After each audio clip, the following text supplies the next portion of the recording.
ಸ್ನೇಹಿತರ ಬಗ್ಗೆ ಎಲ್ಲ ಹೇಳಿದ್ರೆ ನಿಮ್ಮ ಒಂದು ಕಾಲದ ಸ್ನೇಹಿತರು ದರ್ಶನ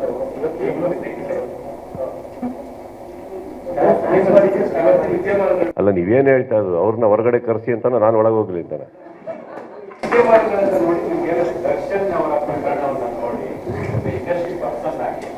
ಸರ್, ನಾನು ಏನು ಹೇಳ್ಬೇಕೋ ತುಂಬ ಇಂದ ಹೇಳಾಗಿದೆ ಸರ್. ಈಗ ಅದನ್ನೇ ಕೆದ್ಕೊಂಡು ಮಾತಾಡೋದಕ್ಕೆ ಇಷ್ಟಪಡೋದಿಲ್ಲ, ನಾನು ಯಾರ ಮನಸ್ಸನ್ನ ನೋಯಿಸೋದಕ್ಕೆ ಇಷ್ಟಪಡೋದಿಲ್ಲ. ಒಂದು ಹೇಳ್ತೀನಿ ಕೇಳಿ, ಅವರಿಗೆ ಅಂತ ಒಂದಿಷ್ಟು ಫ್ಯಾನ್ಸು ಊರೆಲ್ಲ ಇದ್ದಾರೆ, ಅವ್ರದ್ದು ಅಂತ ಒಂದು ಕುಟುಂಬ ಇದೆ, ಕರೆಕ್ಟ್? ನಾವು ಮಾತಾಡೋದ್ರಿಂದ ಅವ್ರಿಗೂ ನೋವಾಗೋದು ಬೇಡ. ಮಾತಾಡ್ಬಿಟ್ಟು ಇನ್ನೊಂದು ಕಡೆನೂ ಒಂದು ಫ್ಯಾಮಿಲಿ ಅಂತ ಇದೆ, ಅವ್ರದ್ದು ಅಂತ ಇದೆ, ಅವ್ರಿಗೂ ನೋವು ಕೊಡೋದಕ್ಕೆ ನಾನು ಇಷ್ಟಪಡೋದಿಲ್ಲ.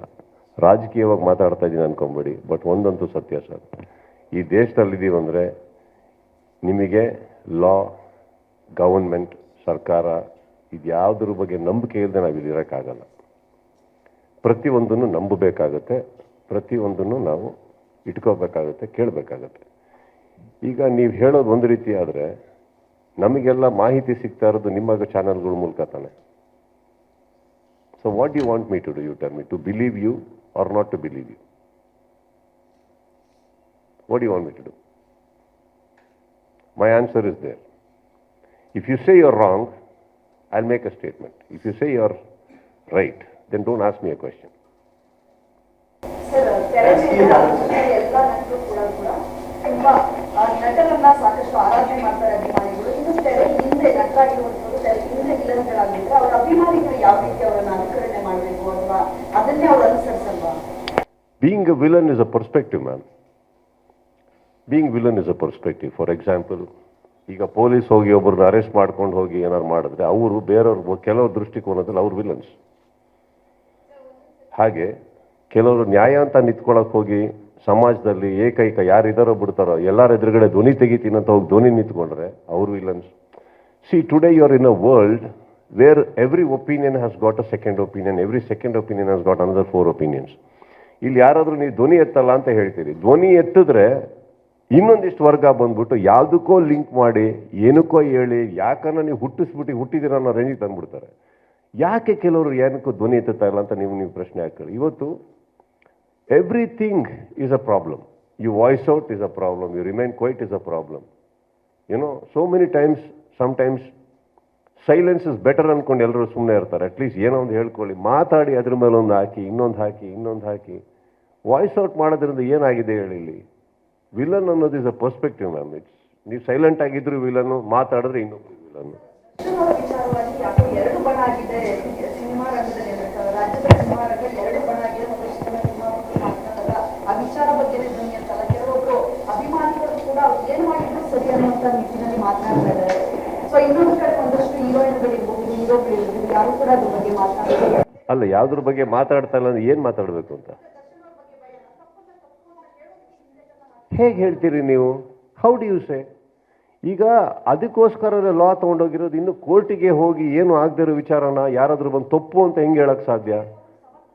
ಕೆಲವ್ರು ಬೇಡಮ್ಮ. ಇವಾಗ ನೀವು ನನಗೆ ಕೇಳಿದ್ರಂತ ನಾನು ಒಬ್ಬನೇ ಮಾತಾಡೋದು. ನನ್ನ ಪ್ರಕಾರ ಕೇಳಕ್ಕೆ ಹೋದ್ರೆ ನಾನು ಅವಾಗಲೇ ಹೇಳಿದ್ನಲ್ಲ, ಕೆಲವು ಕಾನೂನನ್ನು ನಂಬಿ ಏನಾಗುತ್ತೆ, ಆಗ್ಬೇಕಾಗಿರೋದು ಆಗುತ್ತೆ. ಅಲ್ಲಿ ಒಂದು ಕೋರ್ಟ್ ಅಂತ ಇದೆ, ಇನ್ನೊಂದು ಅಂತ ಇದೆ. ನಾವು ಯಾಕಷ್ಟು ಅರ್ಜೆನ್ಸಿಯಲ್ಲಿದ್ದೀವಿ?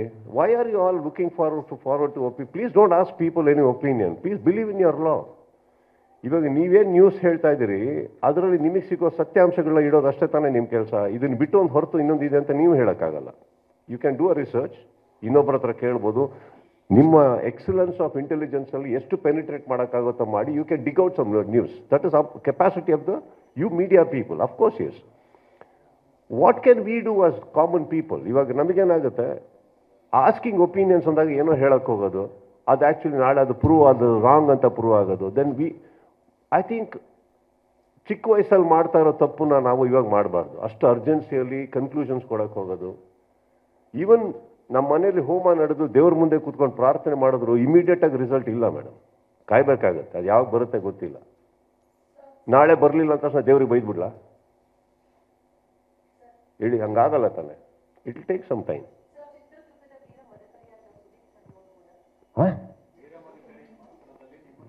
ನಾನು ವೀರ ಮದಕರಿನೇ.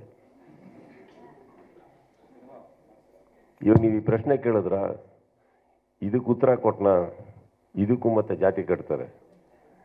ನಾನು ಅದನ್ನೆಲ್ಲ ಇಲ್ಲ, ನಾನು ಸಿನಿಮಾದವನು, ಪಾತ್ರ ನಂಬೋನು, ಮರಿಬೇಡಿ.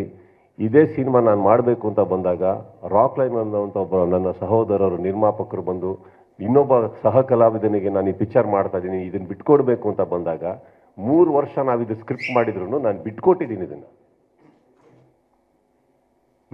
ನಾನು ಇದರಲ್ಲಿ ನಾನೇ ಮಾಡಬೇಕು ಅನ್ನೋ ಸ್ವಾರ್ಥ ಇದು ನಮ್ಮದು ಅಂತ ಬರಲ್ಲ ಮೇಡಮ್. ಒಬ್ಬ ನಿರ್ಮಾಪಕ ರಾಕ್ ಲೈನ್ ನಾನು ತುಂಬ ಪ್ರೀತಿಸುವಂಥ ಒಬ್ಬ ವ್ಯಕ್ತಿ, ಅವ್ರು ಮಾಡೋಕ್ಕೆ ಆಸೆ ಪಟ್ಟಿದ್ದಾರೆ, ಬಿಟ್ಕೊಟ್ಟಿದ್ದೀನಿ. ಅವ್ರು ಮಾಡಲಿಲ್ಲ, ಅದು ಬೇರೆ ವಿಚಾರ. ಸಿನಿಮಾ ಅನ್ನೋದು ಯಾರೂ ಇಲ್ಲಿ ನಾವ್ಯಾರು ಜಾತಿ ಭೇದ ಭಾವ ಎಲ್ಲ ತಂದವರಲ್ಲ, ಅದೆಲ್ಲ ನಡೆಯೋದು online debates. None of us, the moment we put makeup man we become somebody else. ಮನೆಗೆ ಹೋದಾಗ ಮರಿಬೇಡಿ, ನನ್ನ ತಂದೆ ತಾಯಿಗೆ ಮಗ ಆಗಿರಬೇಕು, ಹೆಂಡತಿ ಗಂಡ ಆಗಿರಬೇಕು, ಮಗಳಿಗೆ ಅಪ್ಪ ಆಗಿರಬೇಕು, ಇಲ್ಲಿ ಫ್ಯಾನ್ಸ್ ಅಂತ ಬಂದರೆ ಸಹೋದರ ಆಗಿರಬೇಕು, ಥಿಯೇಟ್ರಲ್ಲಿ ನಿಮಗೆ ಜೋಕರ್ ಥರನೋ ಹುಲಿ ಥರನೋ ಯಾವುದೋ ಒಂದು ವೇಷ ಹಾಕೊಂಡು ಎಂಟರ್ಟೈನ್ ಮಾಡ್ತಾ ಇರಬೇಕು. Please ask me how am I, who are you, ask me that question. ಎಲ್ಲಿ ನೀನಾಗಿರ್ತೀಯ ಹಂಗಂದ್ರೆ ಏನೂ ಪ್ರಾಬ್ಲಮ್ ಇಲ್ಲದೆ, ಯಾರು ನಿನ್ನನ್ನು ಜಡ್ಜ್ ಮಾಡಿದೆ ಎಲ್ಲಿ ಕೂತಿರ್ತೀಯ ನೀನು? ಯಾರಾದರೂ ಬಂದ್ಬಿಟ್ಟು ಏನು ಎಕ್ಸ್ಪೆಕ್ಟೇಷನ್ ಇಲ್ಲದೆ ನಿನ್ನೊಟ್ಟಿಗೆ ಒಂದು ಟೀ ಕುಡಿತಾರ? ಇದನ್ನು ಕೇಳಿ, ಇದಕ್ಕೆ ಕೊಡೋದಕ್ಕೆ ಉತ್ತರ ಕಷ್ಟ ಆಗುತ್ತೆ ನನಗೆ. ಬಿಕಾಸ್ ಅಂಥ ಜಾಗ ಇಲ್ಲ ನಮ್ಮ ಲೈಫಲ್ಲಿ. ಬೆಳಿಗ್ಗೆ ಎದ್ದರೆ ಜಡ್ಜ್ಮೆಂಟ್ ನಡೆಯುತ್ತೆ, ಅಲ್ಲಿ ಸರಿ ಇಲ್ಲ ಅಂದರೆ ಇಲ್ಲಿ ಸರಿ ಇಲ್ಲ ಅಂದ್ರೆ ಅಲ್ಲಿ. You don't know. As a being an actor and being popular is so caged. It's so caged.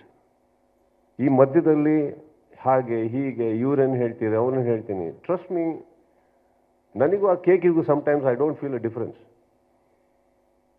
Everybody wants a piece of you. Nobody wants you. That's not fair. Please don't forget I'm a human. Let me breathe.